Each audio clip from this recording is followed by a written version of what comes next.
छोटी जलपरी राजाला वाचवायला.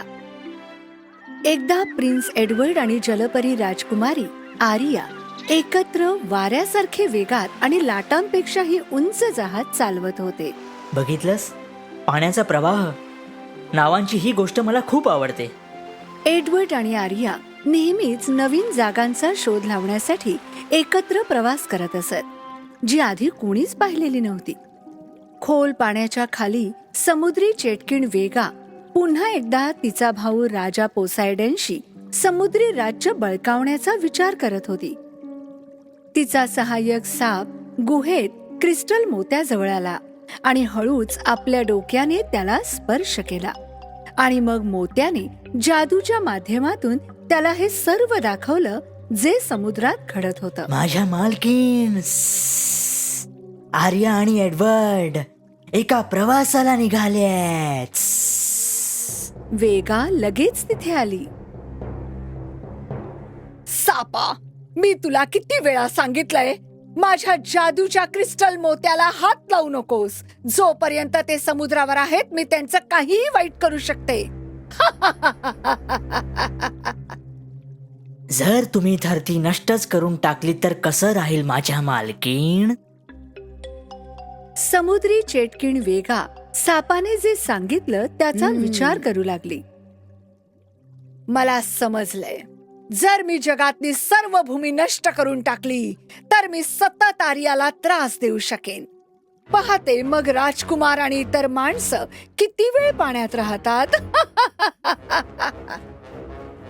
वेगाने निर्णय घेतला की तिने समुद्री राणी बनण्याचा आणि आपला भाऊ चांगल्या राजाचं राज्य घेण्याचा हा सर्वात चांगला मार्ग आहे. म्हणून अजिबात वेळ न दवडता तिने शेवाळ कागदावर तिच्या विश्वासघाती योजनेसाठी आवश्यक साहित्य लिहिलं.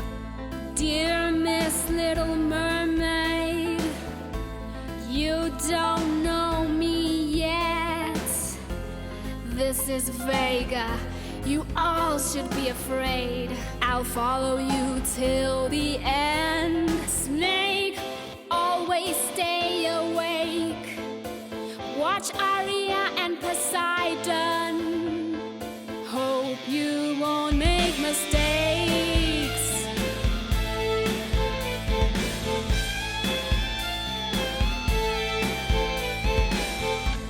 I'm writing down my plans to destroy all the bands. One day I will have my freedom. Live in deep blue sea kingdom. Snake, be by my side. I will show you in detail how we go inside.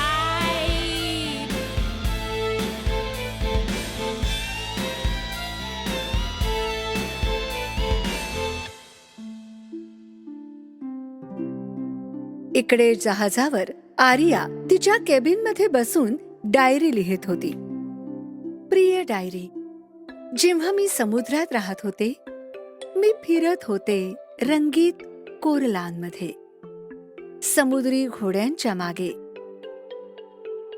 शिंपल्यांसारखी गुणगुणत, सुंदर दृश्यांची चित्रे काढत. मला त्या सर्वांची आठवण येते.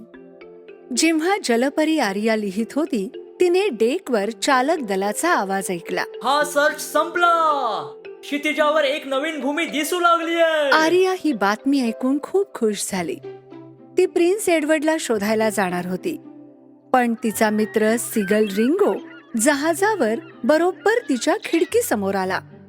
Ringo एवढा हडबडला होता की तो काच पाहूच शकला नाही. त्याने अनेकदा आत येण्याचा प्रयत्न केला, आरियाला समजण्यापूर्वी की त्याला मदतीची गरज आहे. रिंगो, स्वागत आहे. तू एवढा घाबरलेला का दिसतोयस? काही झालंय का? माझी राजकुमारी प्रिय आर्या, तुझे पिता, भूमी, पृथ्वी हे सर्व लवकरच नष्ट होणार आहेत. याचा काय अर्थ आहे रिंगो? भूमी कशी नष्ट होऊ शकेल? रिंगो आणि जलपरी आरिया धावत जहाजाच्या डेकवर गेले. रिंगो दिशा दाखवायला कावळ्याच्या घरट्यापर्यंत गेला आणि मग आरियाला सांगितलं की तिचे पिता राजा पोसायडनला कैद केलं गेलंय आणि हे की पृथ्वीवरील सर्व जमीन एका वेळी एका ठिकाणची नष्ट होऊ लागलीये. जर तू लवकर काही केलं नाहीस आर्या तर हे जहाज लवकरच नाहीस होईल. जमिनीवर राहणारे सर्व जीव नष्ट होऊन जातील. नाही, ही खूप भयानक दुःखाची गोष्ट असेल. तेव्हाच आर्याने पाहिलं की वेगाचा साप पाण्यात होता, जो हळूच जहाजाकडे पाहत होता. हे सगळं त्या समुद्री चेटकीण वेगामुळे होत असणार. मला माहितीये ही तीच आहे. मला तिला रोखण्याचा प्रयत्न करण्यासाठी समुद्रात परत जावं लागेल माझ्या राजकुमारा. प्रिन्स एडवर्डने पाहिलं की जवळची भूमी हळूहळू नाहीशी होत होती. त्याला नव्हतं वाटत की आर्याने जावं, पण त्याला त्याच्या चालक दलासोबत जहाजावर राहायचं होतं, म्हणून त्याने तिला त्याच्याशिवाय जाऊ दिलं. मला तुला एकटं जाऊ द्यायचं नाहीये आर्या, पण तुला जावं लागेल आम्हाला वाचवायला. जलपरी आर्या डेकवर गेली आणि तिने तिच्या समुद्री मित्रांसाठी शिट्टी वाजवली. तिच्या छोट्या डॉल्फिन मित्राने समुद्राच्या पाण्यात शिट्टी ऐकली आणि तिला शोधण्यासाठी पृष्ठभागावर पोहत आला. जसं आर्याने डॉल्फिनला येताना पाहिलं, तिने पाण्यात सूर मारला. जसजशी ती आणखी खोल पाण्यात पोहू लागली, तिचे पाय जादूने पुन्हा जलपरीच्या शेपटीत परावर्तित झाले. डॉल्फी, आपण वेगाच्या गुहेत चाललो आहोत. आर्या आणि डॉल्फी पोहू लागले. दुष्ट चेटकीण आधीच तिच्या गुहेत होती, जिथे तिने तिच्या दयाळू भावाला कैद केलं होतं आणि तिच्या वाईट योजनेच्या फुशारक्या मारत होती. जर तू मला समुद्री राज्य दिलं नाहीस तर तुझी मौल्यवान मुलगी आर्या आणि तिचे सर्व मानव मित्र महासागरात नष्ट होतील. पण तेव्हाच आर्या आणि डॉल्फी वेगाच्या गुहेत पोहोचले. डॉल्फी घाबरला, पण त्याने सापाला पकडण्याचा पूर्ण प्रयत्न केला, जो समोरच्या दारावर पहारा देत होता. हाय, मी माझा रस्ता विसरलोय. मला कळत नाहीये की मी इथून महासागर मनोरंजन पार्क पर्यंत कसा जाऊ. मनोरंजन पार्क? इथे एखादं मनोरंजन पार्क आहे? हे कुठे आहे? कारण आम्हाला जायची इच्छा आहे. हो नक्की, आणि ही खूप मजेदार जागा आहे. जसं डॉल्फिने सापाचं लक्ष विचलित केलं, आर्या हळूच गुहेत शिरली. तिने तिच्या पित्याला बांधलेलं पाहिलं. मग तिने तिच्या पित्याचं जादूचं त्रिशूळ आणि चेटकिणीचं जरीबुटीचं कॅबिनेट पाहिलं. आर्या तिच्या पित्याच्या मदतीसाठी पुढे झाली. चल भावा, मला माझा मुकुट देऊन टाक आणि तुझं समुद्री राज्य माझ्या हवाली कर. आर्याने तिच्या पित्याचं त्रिशूळ घेतलं आणि वेगाच्या मागे गेली. हलू नकोस वेगा. तू इथे कशी आलीस? जेव्हा आर्याने चेटकिणीवर त्रिशूळ फिरवलं, तेव्हा त्रिशूळातून वीज निघाली आणि तिने वेगाला पकडलं. सापा! पण साप आधीच त्याची गार्ड ड्युटी सोडून गेला होता आणि तो मनोरंजन पार्क मध्ये डॉल्फी सोबत मजा करत होता. त्याला वेगाची हाक ऐकू येत नव्हती.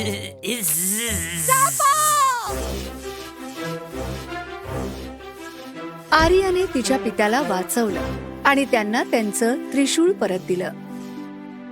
आर्या आणि राजा पोसायडन गुहेतून लगेच बाहेर पडले. राजा पोसायडन त्यांच्या त्रिशूळाने गुहा बंद करणारच होते. बाबा थांबा, आपण जादू नष्ट केल्याशिवाय इथून जाऊ शकत नाही. जलपरी लगेच आत गेली आणि मोतीच्या अधीन जमीन नष्ट करणारा मंत्र नष्ट करण्याचं साहित्य एक एक करून गोळा केलं आणि मग तिने समुद्राचा शिंपला घेतला, ज्यात जादूची धूळ होती. थांब, ते घेऊ नकोस, ते सोडून दे. नको! खरं तर ती विजेनं बांधली गेली होती. वेगाने तिच्या सर्व शक्तीनिशी विषारी शाई जलपरीवर फेकली, पण जलपरी लगेच परत तिच्या पित्याकडे निघून गेली. आणि जेव्हा आर्या गुहेतून बाहेर आली, तेव्हा राजाने गुहा भव्य दगडांनी बंद करून टाकली आर्या पृष्ठभागाकडे जेवढं शक्य होतं त्या वेगाने पोहत गेली, हे पाहण्यासाठी की जादू नष्ट झाली की नाही.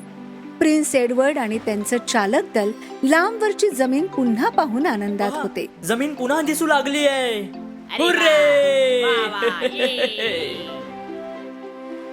जलपरी आर्या एवढ्या वेगात पोहत होती की ती पाण्याने हवेत उडू लागली.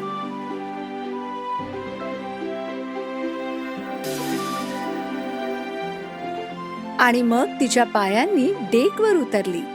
ती प्रिन्स एडवर्डच्या जवळ गेली. माझ्या राजकुमारी, तू हे करून दाखवलंस.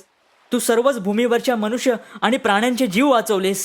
रिंगो, जो दूरवरच्या जमिनीवर उडत जाऊन आला होता, तो जहाजावर उतरला आणि त्याने आर्याचे आभार मानले. आता सगळं काही सामान्य झालं आहे राजकुमारी.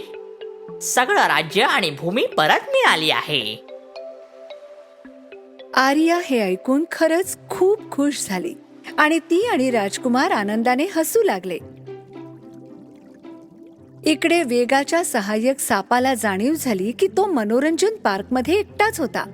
तो घाबरून चेटकिणीकडे गेला. त्याने पाहिलं की गुहेचं प्रवेशद्वार बंद होतं. माझी मालकीण, तुम्हाला ठाऊक आहे का की पाण्यात एक मनोरंजन पार्क आहे? तुझं तोंड बंद ठेव साप.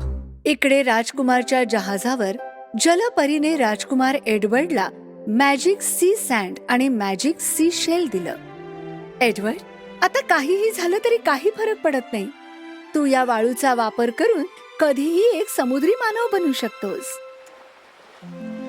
सर्व लोक आनंदात होते की त्यांची जमीन त्यांना परत मिळाली आणि राजकुमार आणि राजकुमारी नवीन जागेच्या शोधात रंगीत इंद्रधनुष्याखालील सुंदर समुद्रात निघून गेले.